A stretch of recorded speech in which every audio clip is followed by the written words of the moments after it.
General டான்கேன்.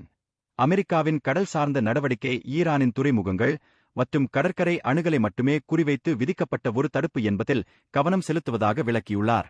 அதாவது, எந்த நாட்டைச் சேர்ந்த கப்பலாக இருந்தாலும், அதன் உரிமை அல்லது சரக்கு எதுவாக இருந்தாலும், ஈரான் துறைமுகங்களில் நுழைய அல்லது அங்கிருந்து வெளியேற முயற்சிக்கும் கப்பல்கள் இந்த கட்டுப்பாடுகள் அல்லது தடுத்து நிறுத்தும் நடவடிக்கைகளுக்கு உட்படலாம்.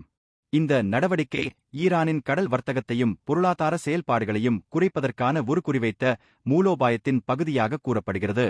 அவர் இதை ஹோர்மூஸ் நீரிணை மீது விதிக்கப்பட்ட தடுப்பாக தவறாக புரிந்து கொள்ளக்கூடாது என்றும் வலியுறுத்தினார்.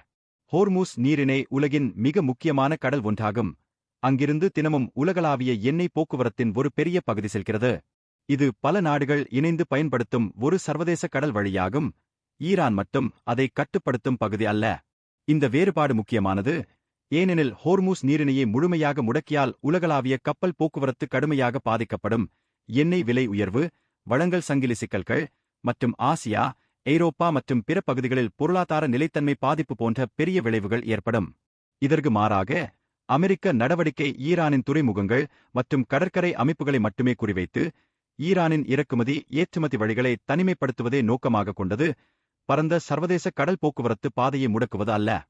இதன் பொருள், ஈரானுடன் வர்த்தகம் செய்யாத வணிக கப்பல்கள் அருகிலுள்ள கடல் வழியாகச் செல்கின்றன என்பதற்காக மட்டுமே அவை குறிவைக்கப்படவில்லை. ஆனால் இந்த நடவடிக்கை நடைபெறும் பகுதி ஹோர்மூஸ் நீரிணைக்கு அருகில் இருப்பதால், எந்தவொரு இராணுவ பதற்றமும் கப்பல் போக்குவரத்து நிறுவனங்கள், காப்பீட்டு கட்டணங்கள் மற்றும் உலக சந்தைகளில் அச்சத்தை உருவாக்கக்கூடும். எனவே, அதிகாரப்பூர்வ விளக்கத்தில் இது ஈரானை மட்டுமே குறிவைக்கும் ஒரு வரையறுக்கப்பட்ட தடுப்பாக கூறப்பட்டாலும், அந்த பகுதியின் மூலோபாய முக்கியத்துவம் காரணமாக அதன் அரசியல் மற்றும் பொருளாதார தாக்கங்கள் உலகளாவிய அளவிற்கு விரிவடையக்கூடும். இதுபோன்ற மேலும் பல வீடியோக்களுக்கு என் யூடியூப் சேனலை சப்ஸ்கிரைப் செய்து ஃபாலோ செய்ய மறக்காதீர்கள். பார்த்ததற்கு நன்றி.